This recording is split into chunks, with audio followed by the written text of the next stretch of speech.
The Sneezing Dragon.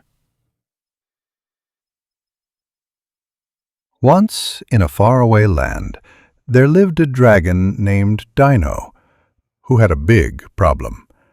He kept sneezing fire. Every time Dino sneezed, toast burned, trees sizzled, and soup cooked instantly. The villagers were scared. But one girl named Rhea thought Dino was funny, not scary.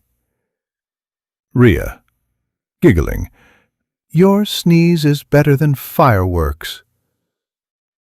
During the village festival, it was too windy to light the fire. Rhea, "Dino, sneeze please." And with a mighty "Achoo!" Dino saved the celebration.